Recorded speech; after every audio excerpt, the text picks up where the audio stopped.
Es un hecho que en las carreras médicas, biomédicas, biotecnológicas y ramas afines se nos exige dominar el concepto de célula, la unidad fundamental de todo ser vivo. Pero no podemos afirmar que comprendemos una célula si solo conocemos sus estructuras y desconocemos aquello que determina algo más importante, su destino, a través de sus decisiones. Bienvenidos a Inmunovo. Hoy vamos a analizar la vida desde un ángulo diferente, no desde sus formas, sino desde las decisiones que le permiten continuar. Porque una célula no es simplemente una estructura rodeada por una membrana, es un sistema que interpreta señales, conserva información, vigila su integridad y decide si debe permanecer, dividirse o desaparecer. Pero antes de estudiar cómo toma estas decisiones, necesitamos retroceder hacia una pregunta todavía más fundamental. ¿Qué es la vida? Probablemente hemos utilizado esta palabra cientos de veces a lo largo de la carrera. Hablamos de organismos vivos, células vivas y tejidos vivos. Sin embargo, pocas veces nos detenemos a definir qué separa realmente a la vida de toda la materia que la rodea. Para intentarlo, retrocedamos en el tiempo. Imaginen a la Tierra primitiva antes de la existencia de células, organismos o ecosistemas, un ambiente dominado por variaciones extremas de temperatura, radiación, actividad geológica y múltiples reacciones químicas. En estas condiciones comenzaron a formarse distintas moléculas orgánicas. Algunas podían asociarse y generar estructuras progresivamente más complejas. Sin embargo, la mayoría eran transitorias. Aparecían, reaccionaban con el medio, perdían su organización y finalmente desaparecían. La materia cambiaba, pero no dejaba herencia. En algún momento ocurrió una transición extraordinaria. No sabemos exactamente qué molécula la produjo ni cuál fue la secuencia histórica precisa. Una de las principales hipótesis propone un mundo temprano basado en ácido ribonucleico o en polímeros semejantes, pero lo verdaderamente importante no es identificar una molécula concreta. Lo importante es que ciertos sistemas químicos adquirieron la capacidad de almacenar información y utilizarla como molde para producir nuevas versiones de sí mismos. En otras palabras, lo que estamos entendiendo en este punto es que ciertas moléculas adquirieron la capacidad de tener memoria. Y para ser, en este caso, estrictos con nuestra definición, vamos a definir a la memoria como la capacidad que tiene una molécula de volver a su estado original, como podemos ver acá. Y no solo eso, tuvo la capacidad de tomar los elementos del ambiente y formar más copias de sí mismo. No se trata de que una molécula recuerde conscientemente su forma, se trata de que su secuencia conserve información y de que esa información pueda sobrevivir más allá de la molécula original mediante la formación de copias. En ese momento, la materia dejó de limitarse a existir, comenzó a persistir, y cuando aparecieron las copias, apareció también la variación. Algunas conservaron información con mayor fidelidad, otras resistieron mejor a las condiciones ambientales, otras lograron producir descendientes con mayor eficiencia. Al final, las variantes capaces de dejar más copias comenzaron a acumularse. Aquí aparece la lógica más elemental de la evolución: información, herencia, variación y selección. Con el tiempo, algunos de estos sistemas replicativos quedaron contenidos dentro de compartimentos membranosos. Estos compartimentos concentraban moléculas, protegían reacciones y vinculaban el éxito del replicador con la supervivencia de una estructura mayor. Surgieron así sistemas semejantes a protocélulas, no porque las moléculas decidieran construir vehículos, sino porque aquellas variantes capaces de formar compartimentos más eficientes dejaban más descendencia que los demás. Después de millones de años de evolución, el ácido desoxirribonucleico, el ADN, se consolidó como un archivo extraordinariamente estable de información hereditaria. El ADN asumió múltiples funciones intermediarias. El ARN que habíamos mencionado al inicio más bien tuvo también otros efectos catalíticos, y las proteínas se convirtieron en las principales ejecutoras de toda la información. Así surgieron las células, sistemas capaces de proteger, interpretar, copiar y transmitir la memoria molecular de la que proceden. A partir de esta misma lógica aparecieron linajes distintos. Los linajes se diversificaron y dieron origen a la complejidad que hoy conocemos como ecosistemas: microorganismos, plantas, animales y seres humanos. Formas radicalmente diferentes, construidas sobre una misma necesidad: preservar información y transmitirla hacia el futuro. Entonces, ¿qué es la vida? Voy a proponerles una definición deliberadamente radical. La vida es el proceso mediante el cual la materia, las moléculas orgánicas, adquirieron memoria. Pero podemos hacerla más precisa. La vida es el proceso mediante el cual la materia adquirió la capacidad de almacenar, copiar, modificar y transmitir información a través del tiempo. No basta con producir copias idénticas. Si la copia fuera absolutamente perfecta, no existiría evolución. Si fuera completamente inexacta, la información desaparecería. La vida existe dentro de esa tensión. Suficiente fidelidad para conservar una identidad y suficiente variación para transformarla.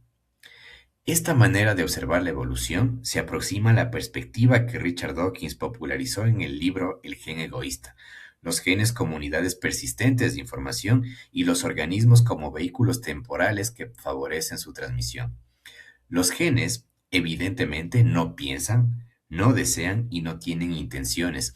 Llamarlos egoístas es una metáfora. Significa que con el paso de las generaciones, las variantes que consiguen dejar más copias se vuelven más frecuentes que aquellas que desaparecen. Tuve la oportunidad de conversar brevemente con Richard Dawkins y quizá por eso esta forma de observar la vida quedó profundamente grabada en mí. Si en algún momento buscan una lectura para las vacaciones, les recomiendo El gen egoísta. No porque resuelva por completo qué es la vida, sino porque obliga a contemplarla desde una perspectiva distinta. Y esta idea nos conduce directamente al ciclo celular. Si la continuidad de la vida depende de transmitir información, la siguiente pregunta es inevitable. ¿Cuándo y cómo debe copiarse esa información?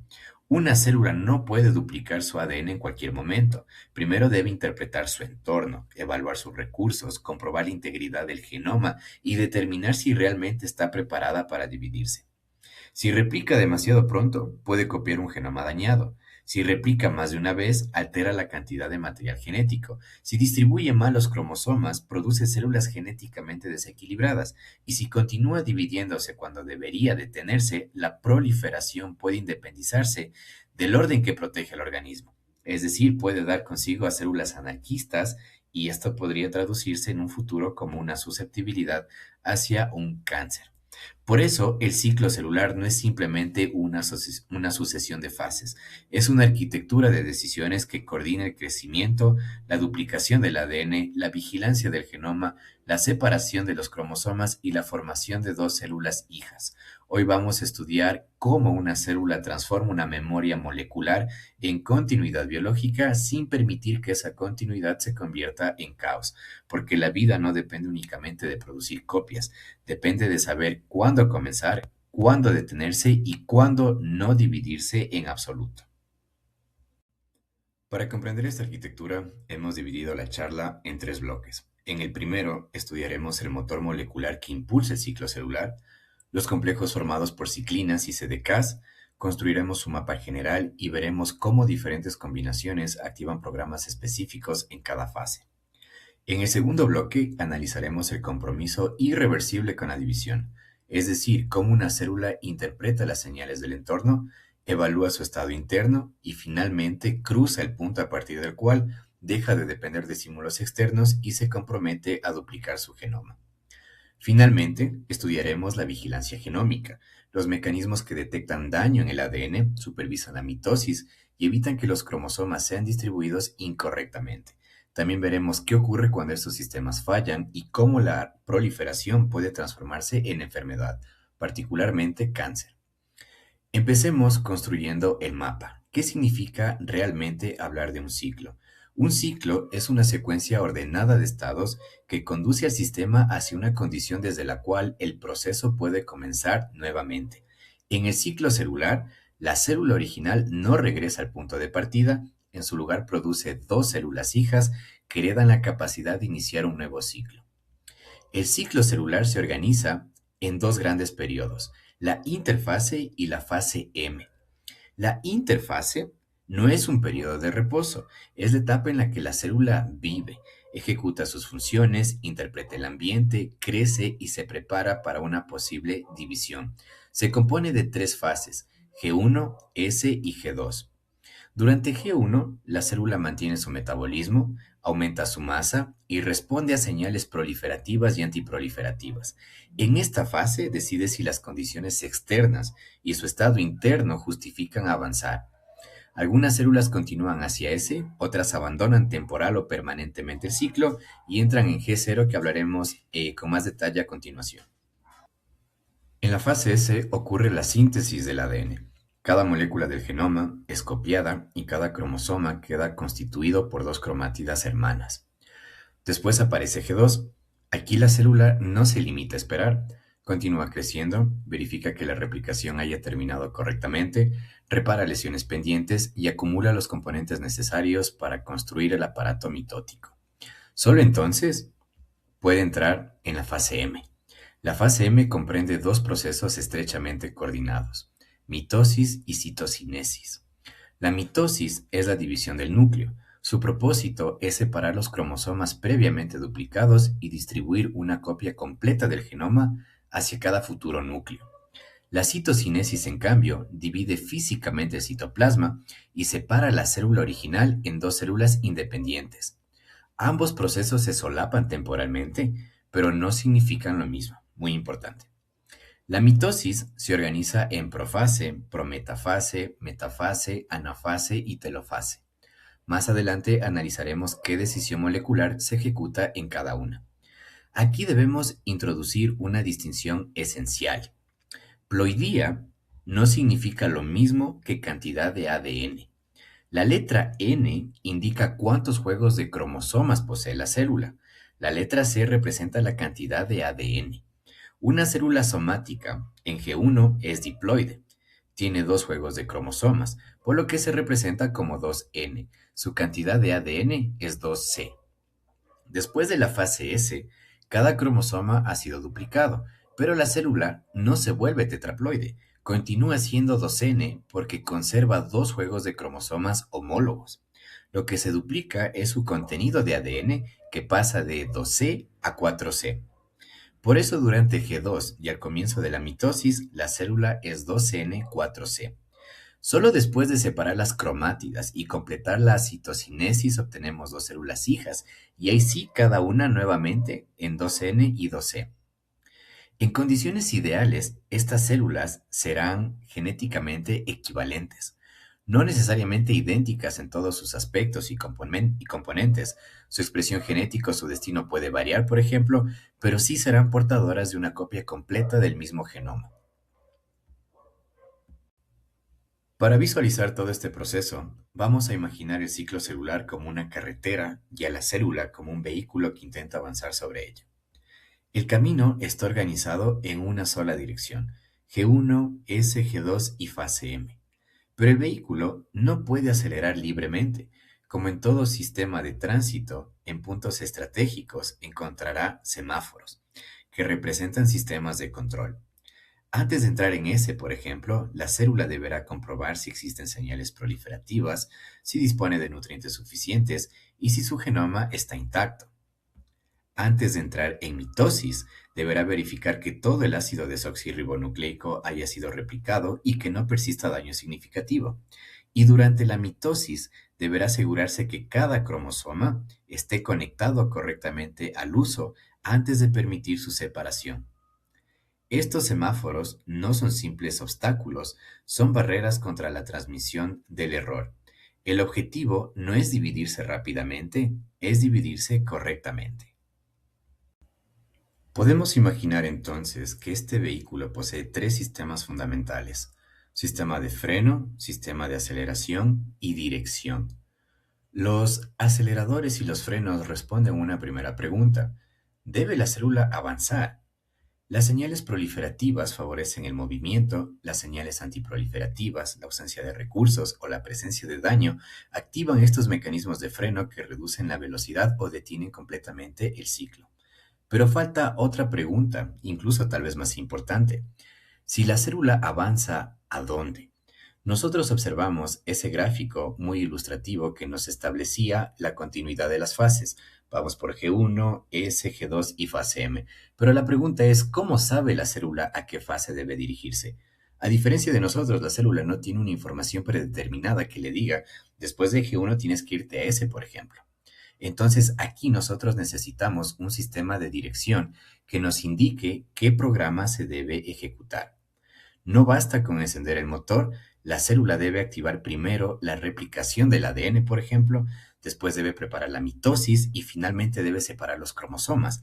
Alterar este orden destruiría la coherencia del sistema. La dirección temporal del ciclo, entonces, está determinada en gran medida por la interacción entre dos grandes familias de proteínas, las ciclinas y la CDK. Para comprender este sistema, quiero que por ahora lo visualicen de una manera muy sencilla. Piensen en las ciclinas como indicadores temporales del estado de la célula, como una especie de sensores, y en la CDK como los ejecutores de este estado. ¿Por qué hago esta distinción? Las CDK son enzimas con actividad cinasa, es decir, tienen la capacidad de fosforilar otros sustratos. En términos generales, muchas de ellas se mantienen en concentraciones relativamente constantes a lo largo del ciclo celular. Lo que cambia de manera mucho más marcada es la abundancia de las ciclinas. Cuando digo que las ciclinas funcionan como sensores, quiero que entiendan que esto es una analogía. No es que la ciclina salga a observar directamente el ambiente de la célula, lo que ocurre es que su abundancia, su cantidad, responde al estado en el que se encuentra la célula.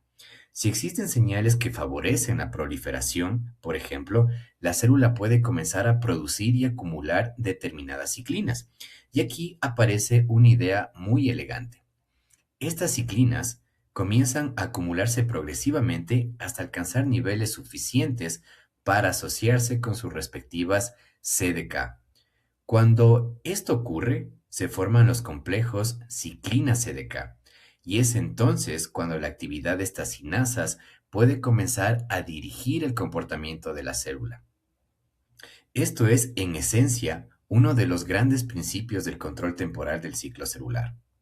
Como podemos observar, determinados complejos ciclina-sinasa participan en las decisiones que permiten a la célula avanzar a través de G1 y, como sería lógico esperar, encontraremos diferentes combinaciones de ciclinas y CDK asociadas con las distintas etapas del ciclo, fase S, G2 y fase M.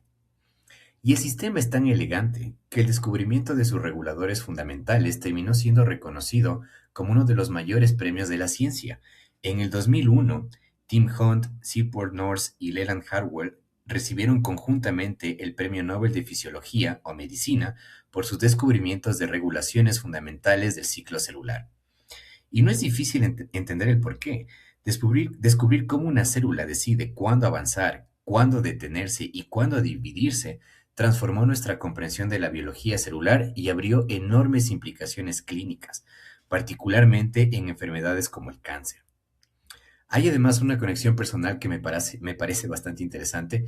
Uno de estos investigadores, Sir Pornolls, es actualmente canciller de la Universidad de Bristol, la universidad donde realicé mi formación científica. Y allí tuve también la oportunidad de conversar con él sobre algunas particularidades del cáncer. Así que quienes están viendo este video, si tienen interés en este campo y quieren conversar sobre cuáles podrían ser algunas de las líneas futuras más prometedoras en terapias contra el cáncer, pueden dejarnos sus preguntas en los comentarios y si se encuentran en Quito también podríamos conversar presencialmente. Se los menciono simplemente porque es un tema que personalmente me parece fascinante. Ahora bien, si esta forma de aprender les está gustando, una metodología donde tomamos algo que inicialmente parece complejo y tratamos de revelar la lógica que existe detrás, entonces probablemente estas clases sean para ustedes.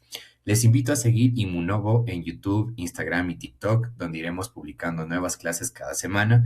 Y si son estudiantes de medicina de la PUCE, sede Quito, tenemos además un programa de acompañamiento continuo en ciencias básicas desde segundo hasta quinto nivel.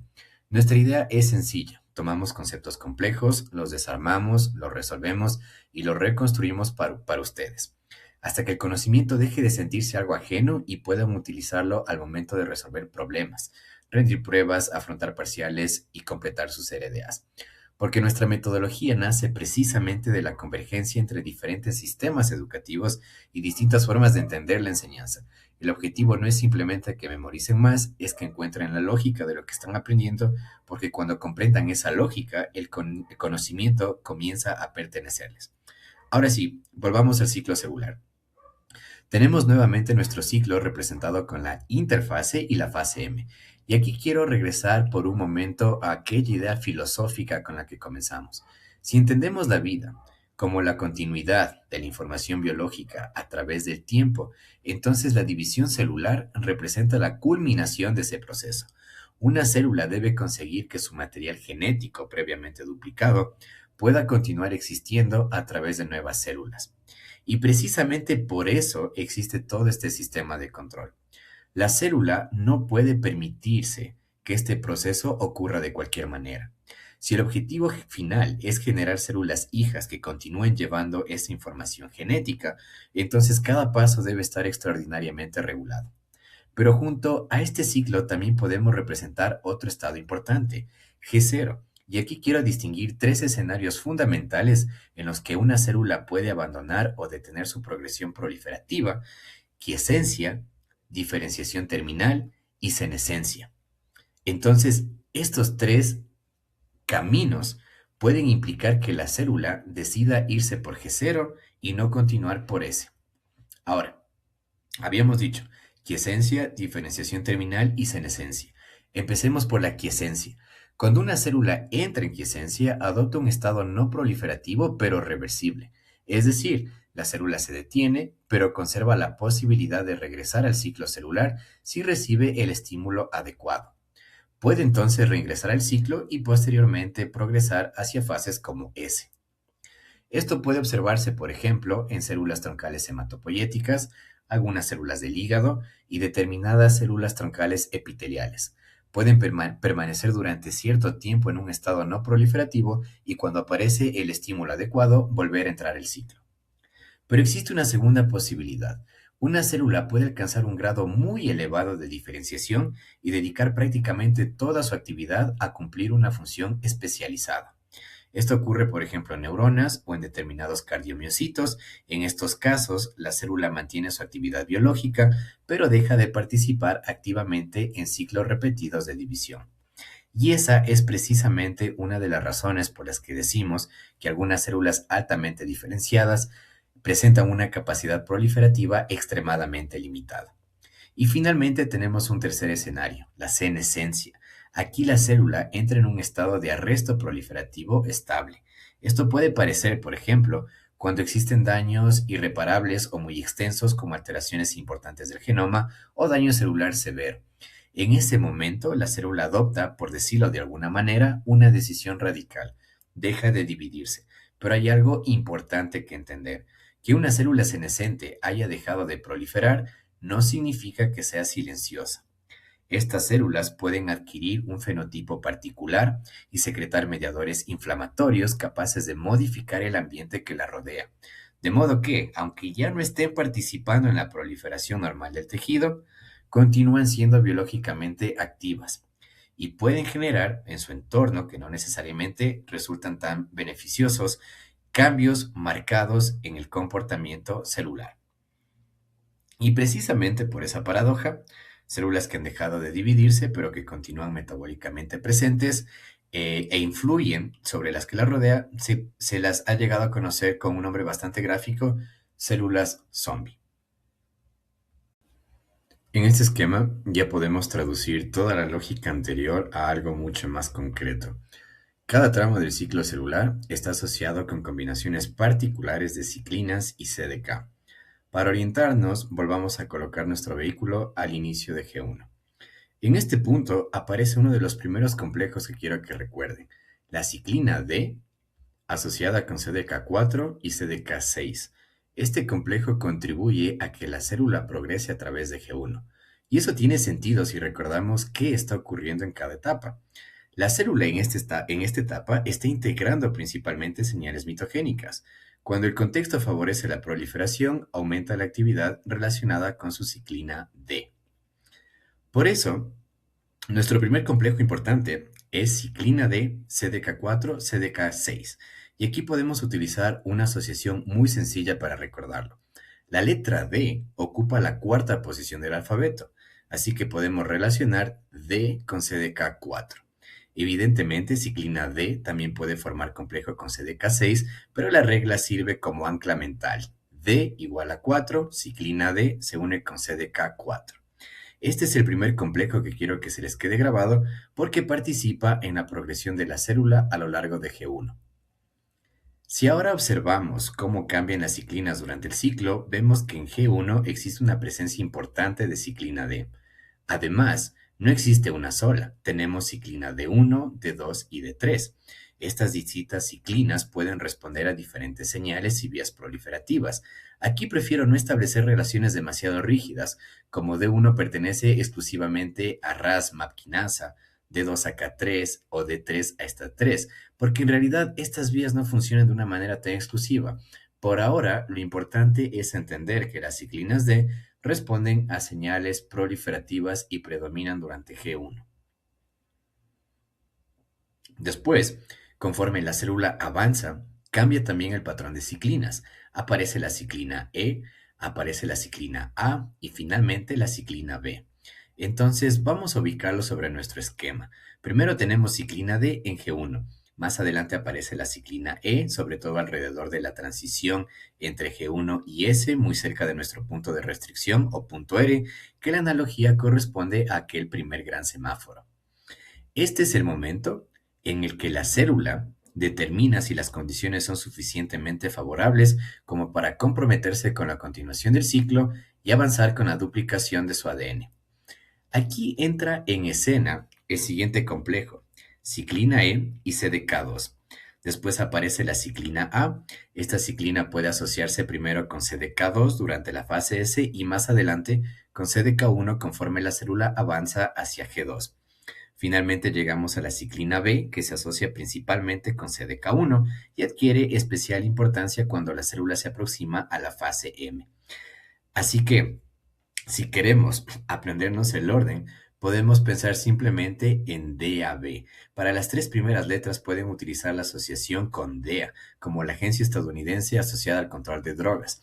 Empiezo con D, sigo con E y después con A, y una vez que recuerdo DEA, simplemente añado la B al final para relacionarla con la transición hacia la fase M.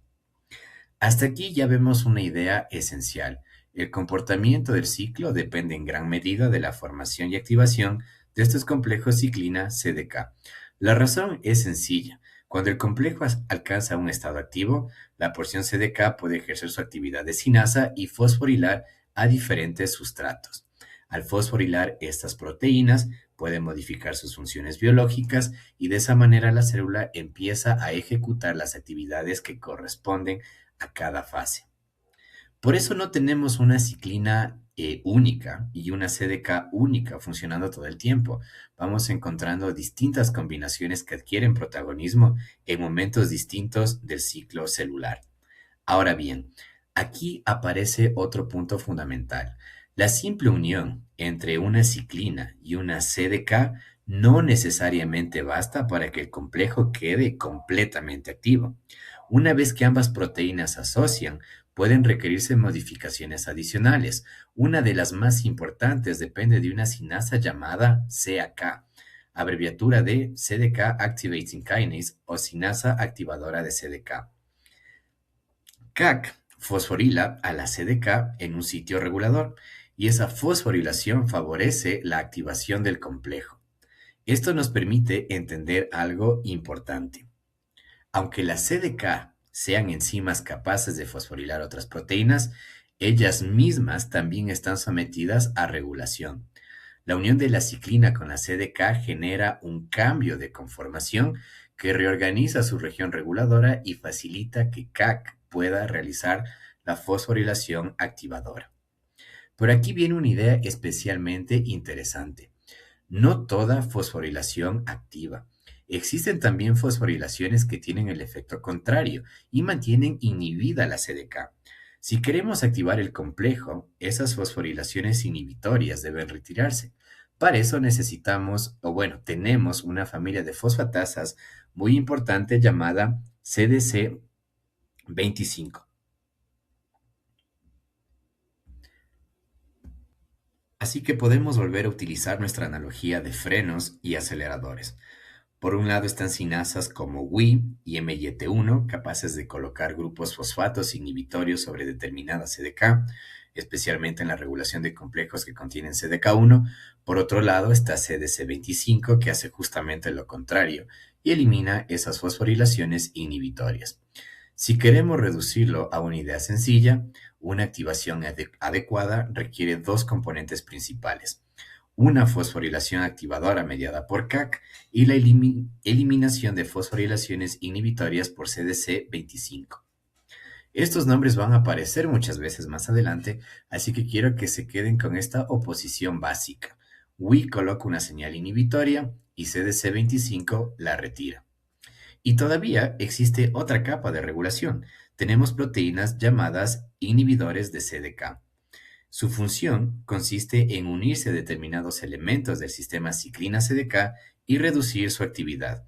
Dentro de estos inhibidores encontramos distintas familias. Por ahora basta con que recuerden algunos ejemplos clásicos como P16, que pertenece a la familia INCA4, y proteínas como P21 y P27 pertenecientes a otra familia de inhibidores. Estos inhibidores adquieren especial importancia cuando pensamos en el control de la transición desde G1 hacia S, antes de que la célula se comprometa con la duplicación de su material genético. Aquí existe una oportunidad fundamental para decidir si se debe seguir avanzando o detenerse. Por eso la región que rodea la transición G1-S y el punto de restricción constituye uno de los grandes lugares de control del ciclo celular. Y digo uno de los grandes puntos de control, no el único, porque tampoco quiero que pensemos que una vez que la célula entra en S, deja de estar regulada por completo. Para cerrar este fragmento, quiero mencionar otras proteínas que probablemente van a encontrar en la literatura. Una de ellas es PLK1. PLK1 favorece la progresión del ciclo, especialmente cuando la célula se aproxima a la división. Podemos volver a entenderla utilizando nuestra analogía y nuestra lógica de frenos y aceleradores. PLK1 puede favorecer la actividad de CDC25, que elimina fosforilaciones inhibitorias, y al mismo tiempo antagonizar la acción de Wi1.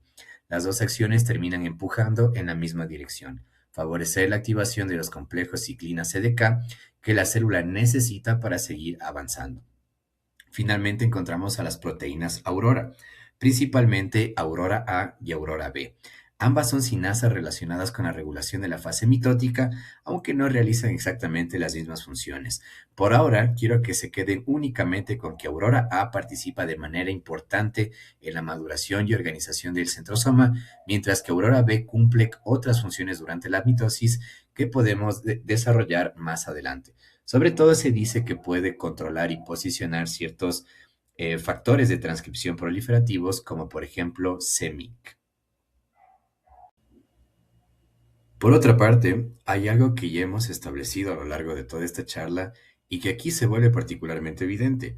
La abundancia de las diferentes ciclinas cambia a lo largo del ciclo celular, y entendemos cómo puede aumentar su cantidad. Si la célula recibe determinadas señales mitogénicas, activa programas que favorecen la producción y acumulación de ciertas ciclinas, pero entonces aparece la pregunta contraria: ¿cómo hago para que una ciclina desaparezca cuando ya no la necesito? Y aquí entra otro mecanismo fundamental para mantener la direccionalidad del ciclo celular: la degradación de proteínas. Cuando una ciclina ya no debería permanecer activa en determinada etapa, la célula puede marcarla para que sea degradada por el proteosoma.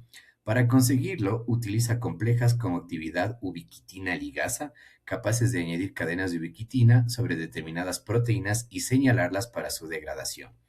Entre los complejos más importantes encontramos SCF y APCC, cuya actividad adquiere protagonismo en distintos momentos del ciclo celular.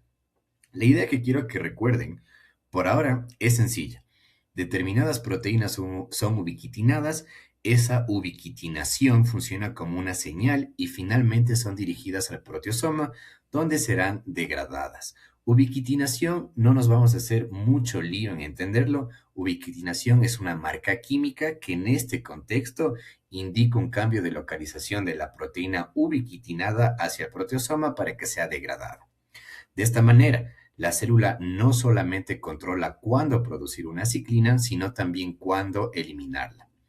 Entonces, si volvemos a contextualizar todo lo que hemos visto, prácticamente ya hemos recorrido una buena parte de nuestra carretera con nuestro vehículo, que representa la célula desplazándose a través del ciclo celular. Pero quiero detenerme un poco más en nuestros puntos de control o checkpoints. Estos puntos de control no deben entenderse simplemente como barreras necesarias que detienen a la célula simplemente. Estos son sistemas que evalúan determinadas condiciones y que dependiendo de lo que encuentren pueden permitir la continuación del ciclo o provocar una pausa hasta que la situación sea adecuada. Volvamos entonces a colocar a nuestro vehículo al comienzo de G1. Aquí comenzamos a acumular ciclina D y podemos utilizar otra analogía para recordarlo. Si mi vehículo se encuentra al inicio de G1 y quiero que comience a moverse, primero necesito combustible. Ese combustible está representado por las diferentes señales externas que favorecen la proliferación, como factores de crecimiento, citocinas y señales relacionadas con la interacción de la célula con su entorno. ¿Y cuál era nuestra primera ciclina? Ciclina D. Así que pueden imaginar que nuestro vehículo funciona con diésel o diésel, como quieran pronunciarlo. Diésel empieza con D y por lo tanto nuestra primera ciclina será también la ciclina D. Y de me acuerdo obviamente de la otra analogía que decíamos, me acuerdo de DEA y ya sé cuál viene después. A partir de aquí, la célula comienza a avanzar y se encuentra progresivamente con distintos sistemas de control. Dependiendo de las condiciones que encuentre, podrá continuar, detener temporalmente su progresión o adoptar otras respuestas celulares.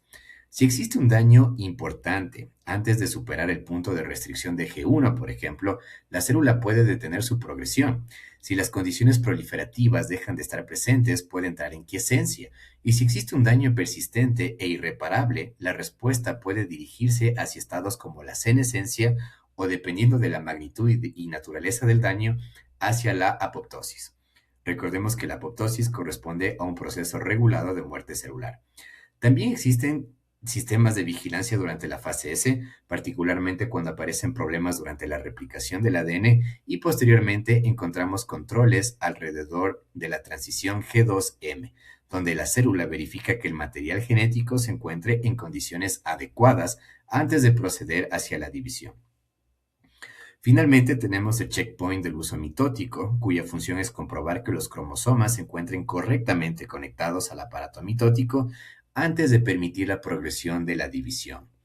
Ahora bien, al inicio de G1 habíamos dicho que la célula responde a señales tanto proliferativas como antiproliferativas. Y aquí podemos comenzar a visualizar con un poco más de detalle cómo esas señales terminan convergiendo sobre la maquinaria del ciclo celular. Si observamos el lado proliferativo en su derecha, la presencia de un mitógeno activa diferentes vías de señalización celular. Podemos representar, por ejemplo, la vía del Pi3K-AKT o la vía del RAS. La consecuencia general de estas señales es favorecer la producción y actividad de componentes necesarios para la progresión del ciclo celular. Particularmente, produzco las ciclinas que necesito y para formar los complejos ciclina-CDK. Pero ahora veamos el escenario contrario. ¿Qué sucede si recibimos una señal antiproliferativa que ustedes observan en su lado izquierdo? Un ejemplo muy importante, dependiendo del contexto celular, es el factor de crecimiento transformante beta. Y aquí el nombre podría confundirnos porque contiene la palabra crecimiento, pero en muchos contextos, TGF-beta puede ejercer una potente función antiproliferativa. La activación de esta vía puede favorecer la expresión de inhibidores de CDK, como P15, P16, P21, que interfieren en la actividad de determinados complejos ciclina-CDK, como habíamos observado anteriormente. ¿Cuál es el resultado? La célula puede establecer un arresto en G1 porque la señal que está recibiendo ya no favorece la progresión proliferativa y aquí aparece nuevamente algo muy elegante. Estas redes no solamente controlan cuánto se produce de cada componente, también pueden modificar directamente la actividad de proteínas que ya existen.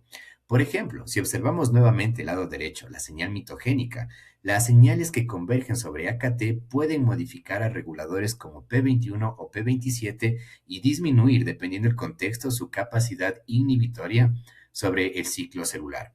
Así que nuevamente, no existe una única vía que determine el destino de la célula. Lo que tenemos es una confluencia de múltiples redes de regulación y el resultado final de todas ellas será lo que determine si la célula continúa avanzando o no. Y esto se conecta directamente con algo que ya hemos visto con bastante detalle y que a estas alturas quiero que dominen ya muy bien. La producción de ciclina D en respuesta a señales proliferativas. Entre las grandes vías proliferativas encontramos a la vía del RAS y la vía del Pi3K. A través de diferentes efectores, estas señales pueden favorecer una mayor acumulación de ciclina D.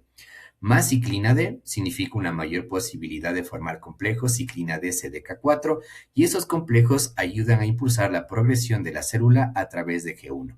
¿Y qué ocurre si retiro el estímulo mitogénico? La producción de ciclina D disminuye. Si no tengo suficiente ciclina D, disminuye también la actividad de los complejos ciclina D CDK4 y dependiendo del tipo celular y del contexto, la célula puede abandonar la progresión activa y entrar en quiescencia. Y con esto llegamos nuevamente a nuestro vehículo.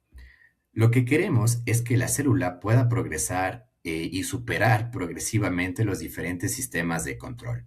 Y aquí aparece uno de los mecanismos más importantes de todo G1, porque vamos a introducir literalmente un freno y un acelerador.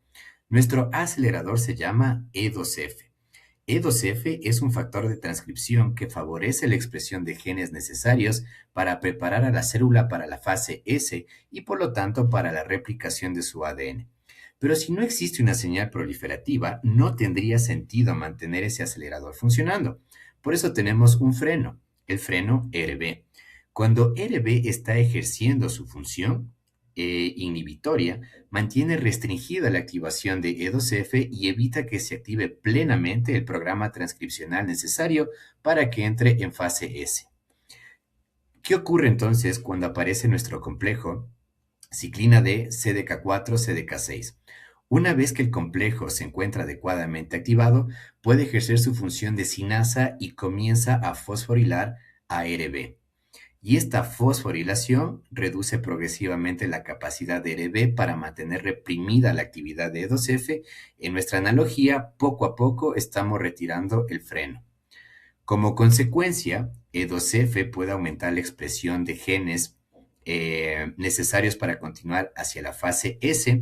Entre estos tenemos a componentes relacionados con la maquinaria de replicación, también elementos que refuerzan la progresión del propio ciclo, como la ciclina E, y entonces la lógica molecular comienza a cerrarse. Las señales proliferativas favorecen a la ciclina D. La ciclina D forma complejos con CDK4 y CDK6. Esos complejos fosforilan progresivamente a RB. RB pierde progresivamente su capacidad de frenar a E2F y E2F permite que la célula active el programa necesario para aproximarse a la fase S. Este es, en esencia, el mecanismo mediante el cual nuestro primer gran complejo ciclina CDK comienza a transformar una señal externa de proliferación en una decisión interna de avanzar a través del ciclo celular. Porque como vemos, entre los productos génicos que se expresan gracias a E2F, tenemos a las polimerasas que se van a encargar de sintetizar la nueva hebra, tenemos a MCM, que eran los complejos helicasas que permiten abrir el ADN para poder sintetizar la nueva hebra. Tenemos a PCNAs, que son anillos deslizantes, que en este caso aumentan la efectividad de las polimerasas, entre otras enzimas que permiten de la replicación del ADN hacerlo algo alcanzable. Algo interesante que podemos acotar en este punto es que si este sistema de freno y acelerador es tan importante para decidir la progresión de la célula a través del ciclo celular, no debería sorprendernos que algunos patógenos hayan evolucionado en mecanismos capaces de secuestrar esta maquinaria. Esto ocurre particularmente con ciertos virus, que necesitan modificar el comportamiento de la célula hospedadora para generar un ambiente favorable para su propia replicación. Un ejemplo clásico es el virus del papiloma humano. Este virus codifica una oncoproteína llamada E7, capaz de interferir con la función de RB. Recordemos nuestra analogía. RB era el freno que mantenía restringida la actividad de E2F. Entonces, si E7 inhibe la función de RB, ¿qué ocurre? Liberamos a E2F. Y si liberamos a E2F, favorecemos nuevamente la expresión del programa genético necesario para impulsar a la célula hacia la fase S. ¿Dónde aparece el problema? Si este acelerador permanece inapropiadamente activado y la célula es empujada repetidamente hacia un estado proliferativo sin respetar adecuadamente sus mecanismos normales de control, aumenta la posibilidad de que aparezca inestabilidad genómica y se acumulen alteraciones. Y si esta inestabilidad persiste y progresa, puede contribuir eventualmente al desarrollo de una neoplasia. Esta es precisamente una de las razones por las que ciertos tipos de virus del papiloma humano se encuentran asociados con el desarrollo de determinados cánceres. Su oncoproteína E7 interfiere con la función de ERB y altera uno de los grandes mecanismos que controlan la transición hacia la fase S. Aquí podemos visualizar nuevamente el sistema. ERB reprime a E2F. E2F es un factor de transcripción y mientras las condiciones no sean adecuadas para proliferar, necesitamos mantener limitada su actividad. Solamente cuando la célula recibe las señales apropiadas debería liberarse progresivamente ese programa proliferativo. Ahora bien, la actividad de la CDK nos permite controlar no solamente si la célula replica su ADN, sino también cuándo puede hacerlo. Y esto es particularmente importante porque una célula no puede permitirse replicar una misma región del genoma dos veces dentro del mismo ciclo. Cuando entramos en la fase S, complejos que contienen las helicasas MCM, que habían sido preparados previamente para participar en la replicación, permiten la apertura del ADN necesaria para que pueda funcionar la maquinaria encargada de sintetizar las nuevas cadenas. Pero entonces aparece una pregunta muy interesante. ¿Qué evita que ese ADN vuelva a ser licenciado y se replique una segunda vez? Porque recuerden que aquí no existe ninguna forma de conciencia celular. Las proteínas simplemente responden a las condiciones moleculares que existen en ese momento. La respuesta vuelve a involucrar a la CDK. Cuando la célula entra en fase S y aumenta la actividad de determinada CDK, esa misma actividad impide que vuelva a establecerse el sistema necesario para licenciar nuevamente los orígenes que ya hayan sido utilizados. En otras palabras, una vez iniciada la replicación, la actividad de la CDK ayuda a bloquear el relicenciamiento y de esta manera conseguimos algo extraordinariamente importante, que cada región del ADN sea replicada una sola vez por ciclo celular. Con esto ya hemos recorrido una gran parte central de nuestra charla, los mecanismos fundamentales que impulsan y regulan la progresión del ciclo celular. Ahora vamos a movernos hacia la siguiente pregunta. ¿Qué ocurre cuando algo sale mal? Vamos a estudiar cómo responde la célula al daño, cómo se controla la entrada en mitosis y en qué consiste la propia mitosis. Y finalmente, cuáles son las implicaciones de estos mecanismos en la enfermedad, particularmente en el cáncer. Habíamos dicho que una de las situaciones más peligrosas para una célula es sufrir daño en su ADN. Ese daño puede aparecer de distintas maneras. Aquí vamos a representar dos escenarios. Por un lado, podemos tener una rotura de doble cadena. Por otro, podemos tener problemas asociados con la replicación, como una horquilla de replicación detenida. En ambos casos, el daño es reconocido por sistemas proteicos de vigilancia que desencadenan una respuesta molecular. Cuando tenemos roturas de doble cadena, adquiere especial importancia ATM. Cuando tenemos estrés replicativo, adquiere especial importancia ATR. Y estas proteínas transmiten la señal hacia otras sinasas. De manera general, podemos asociar ATM principalmente con CHOC2 y ATR principalmente con CHOC1. ¿Para qué sirve esta señalización? Para decirle a la célula, existe un problema, no continúes todavía. CHOC1 y CHOC2 participan entonces en mecanismos que restringen la progresión del ciclo y generan una oportunidad para que el daño sea reparado. Si conseguimos reparar el problema, la célula puede continuar, pero si el daño persiste y no puede ser resuelto, la respuesta puede terminar orientándose hacia otros destinos como senescencia o apoptosis.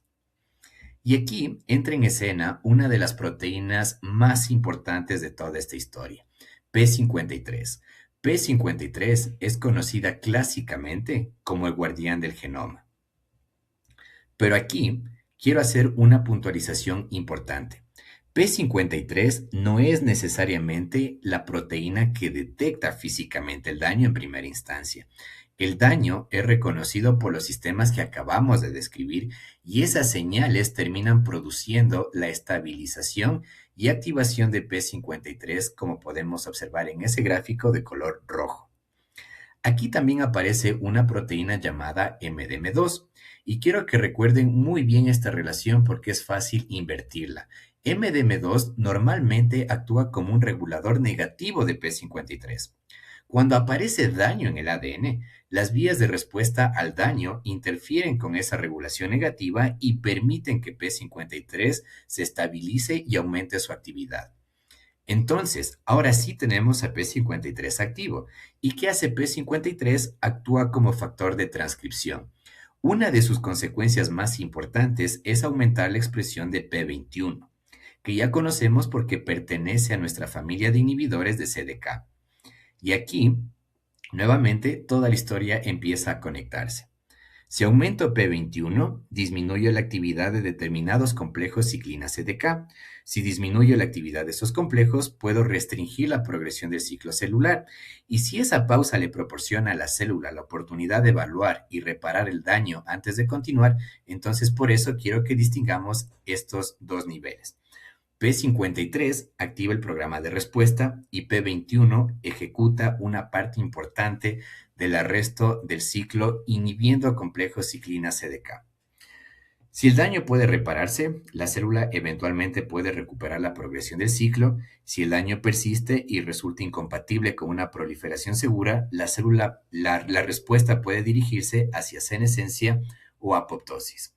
Y nuevamente vemos por qué este sistema resulta tan importante. Si P53 representa uno de los grandes mecanismos que evitan que una célula dañada continúe proliferando, tampoco debería sorprendernos que algunos virus intenten interferir con él. Volvamos al virus del papiloma humano. Ya teníamos a E7 interfiriendo con RB. Ahora aparece otra oncoproteína, E6, que favorece la pérdida de la función de P53. Entonces el virus puede interferir con dos grandes barreras del control celular. Por un lado, altera el sistema RBE2F y por otro, compromete el sistema dependiente de P53.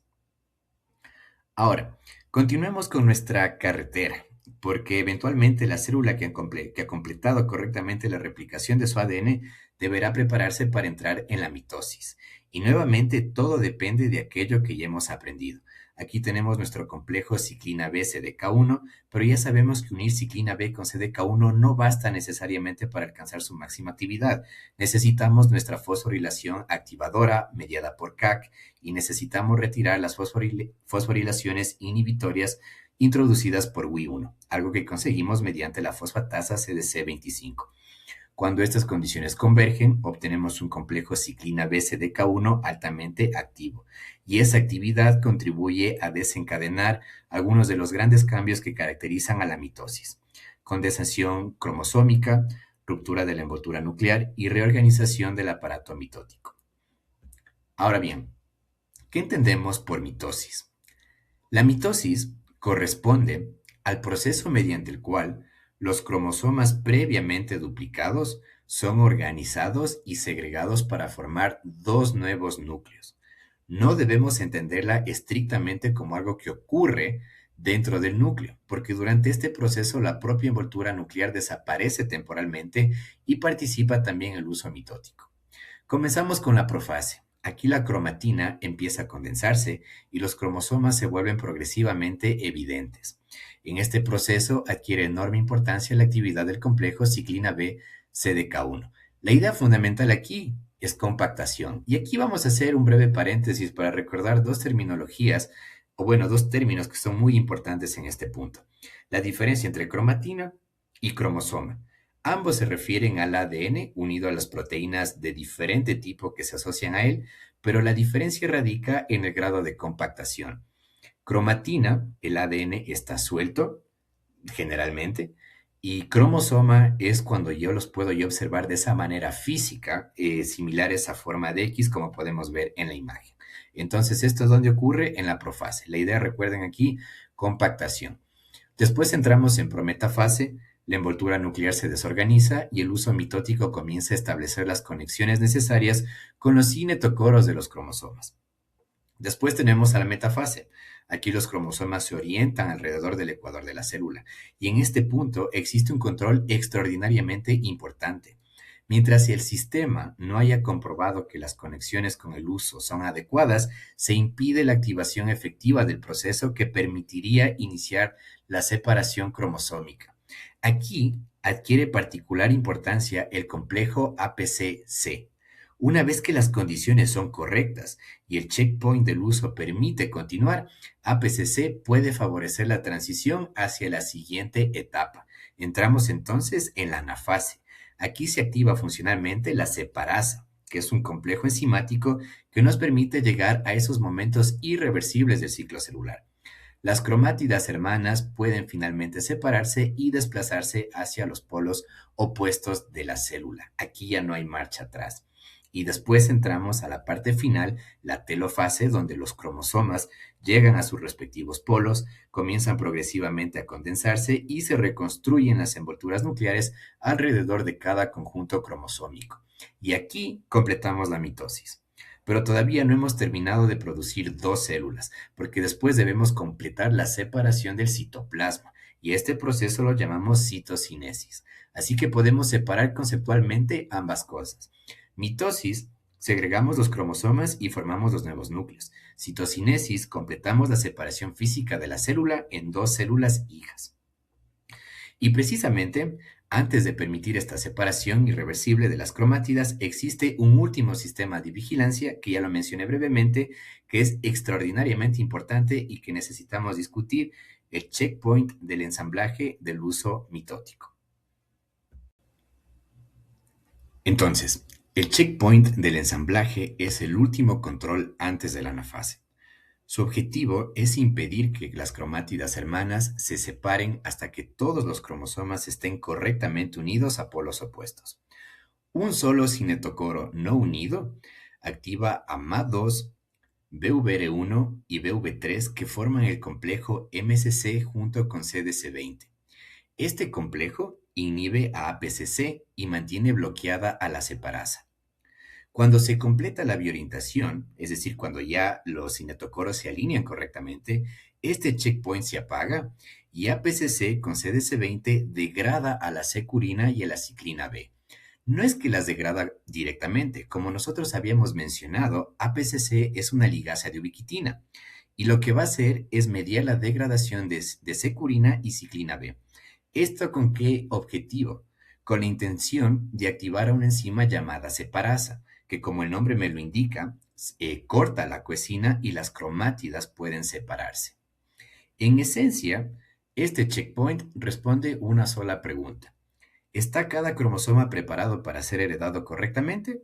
Y si es que la respuesta es sí, procedo a la anafase. Si es que la respuesta es no, entonces no puedo continuar y de esta manera utilizaré otros complejos proteicos como por ejemplo Aurora B para poder mediar el correcto ensamblaje de los cinetocoros con los microtúbulos.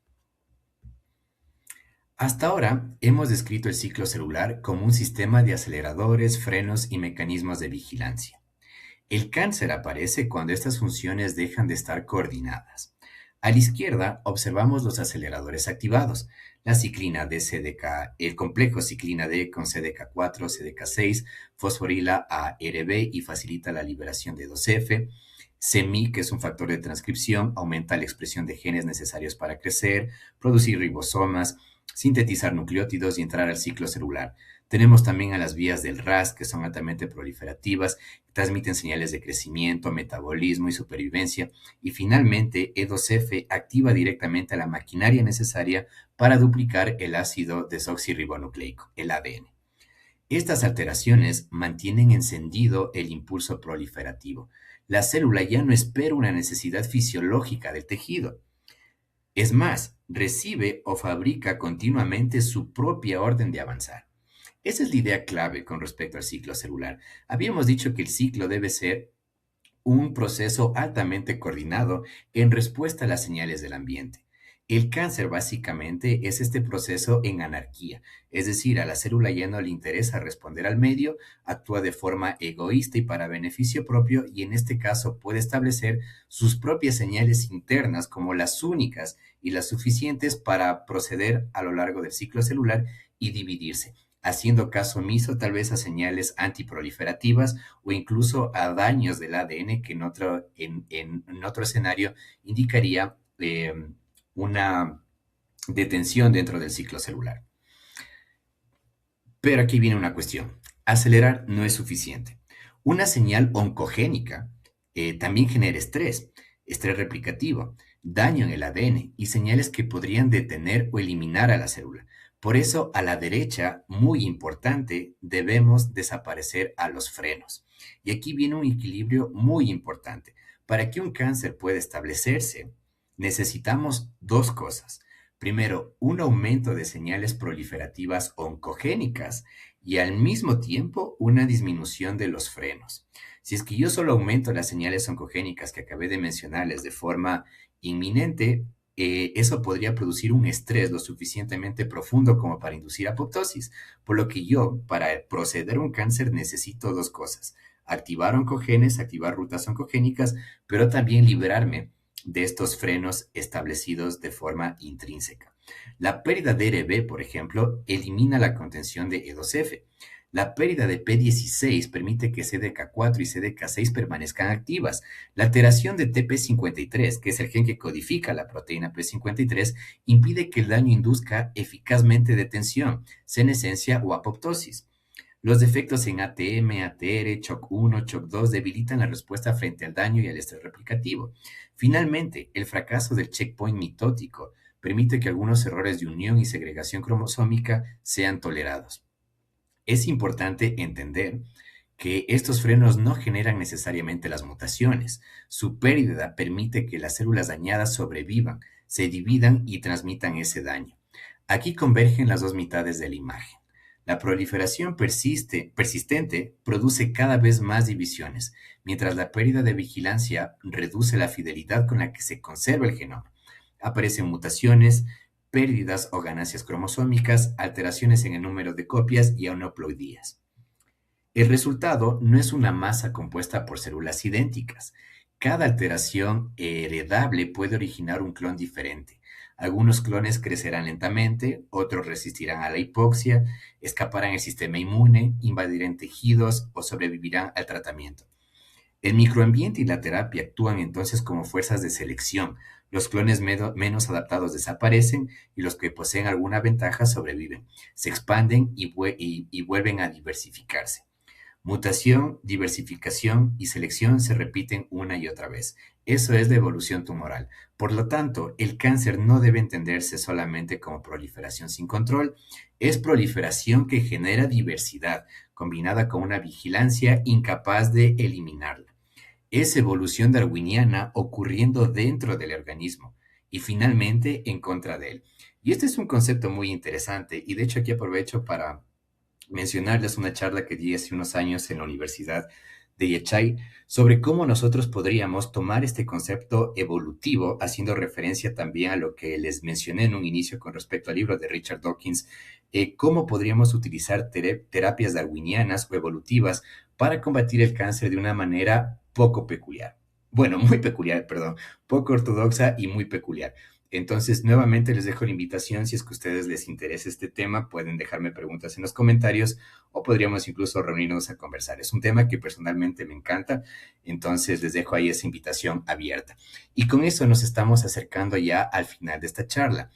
Lo que debemos hacer en este momento es esquematizar todo el contenido que hemos hablado para poder dar definiciones correctas sobre los dos conceptos principales que acabamos de ver: ciclo celular y mitosis. ¿Esto con qué objetivo? Con el objetivo de que ustedes puedan rendir bien en las pruebas o en algún tipo de evaluación que les hagan. Si es que les pregunten qué es ciclo celular o qué es mitosis, ustedes deberían ser capaces de articular todo lo que han aprendido, tanto en este video como en la literatura que ustedes hayan leído, de manera que no pierdan información.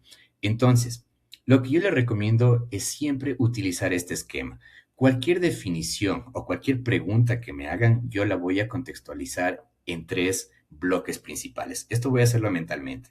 Entonces, si por ejemplo me preguntan qué es el ciclo celular, yo inmediatamente en mi cabeza trato de responder a tres preguntas. ¿Qué es? ¿Para qué me sirve? ¿Y cómo se hace? Entonces, basándome de esta premisa, ¿qué es el ciclo celular? Es un sistema ordenado de decisiones por el cual una célula crece, duplica su ADN y se divide. Se comprende de interfase y de fase M. Entonces aquí estoy diciendo la parte central de lo que necesito saber del ciclo celular. Muy importante.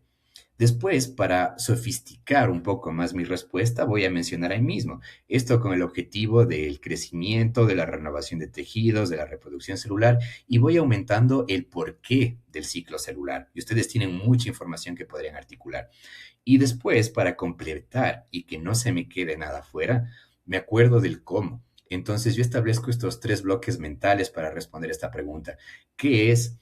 ¿Para qué? ¿Y cómo? Y en el cómo es donde yo voy a introducir todos estos conceptos moleculares que acabamos de ver y, por ejemplo, puedo mencionar los complejos ciclina CDK, cómo se producen y de esa manera estoy formulando una respuesta mucho más elaborada.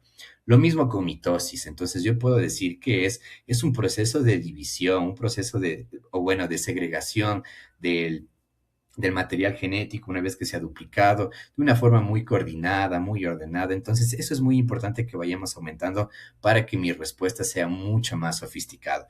Y si es que incluso quiero ir un paso más allá, puedo mencionar problemas o consideraciones clínicas, impactos terapéuticos que tiene que ver con cada uno de estos sistemas. Entonces, ¿qué pasa si el ciclo celular falla? Por ejemplo, la célula entra en senescencia antes de hora, tal vez apoptosis, proliferación tumoral. Y recuerden que todo lo que acabamos de ver básicamente se enfoca desde un balance entre muerte celular temprana y cáncer. Entonces, muy importante que podemos esquematizar. Les invito a que utilicen este esquema para al momento que ustedes tengan que responder alguna lección oral y no se les pase información por alto. Y si llegaron hasta aquí, acabaron de comprobar algo. Incluso un mecanismo tan complejo como el ciclo celular puede dejar de parecer una lista interminable de proteínas y comenzar a revelarse como un sistema. Esto es lo que hacemos en Immunovo. Mediante nuestra metodología única llamada Prisma, tomamos conceptos complejos, los desarmamos, resolvemos su lógica y los reconstruimos contigo. No para que memorices una respuesta, sino para que aprendas a pensar cuando la respuesta no sea tan evidente. Si estudias medicina en la PUSE y sientes que el semestre ya avanzó, escucha esto. No es demasiado tarde, no puedes cambiar el día en el que comenzó el semestre, pero todavía puedes cambiar la forma en la que vas a atravesarlo y la versión de ti que va a llegar al próximo examen. Las inscripciones para Immunovo Continuum están abiertas. Vamos a abrir otra nueva cohorte. La primera ya se llenó, entonces los chicos, igual que son mis estudiantes, en este caso, este video les va a proporcionar un esquema muy importante para que rindan con éxito en sus exámenes y las personas que en este caso vean el video y quieran inscribirse para que sean partícipes de esta metodología, nos escriben lo más pronto posible. No simplificamos lo complejo, te enseñamos a dominarlo. El semestre ya comenzó y tu comprensión puede comenzar hoy. Esto fue el ciclo celular. Muchas gracias por acompañarnos.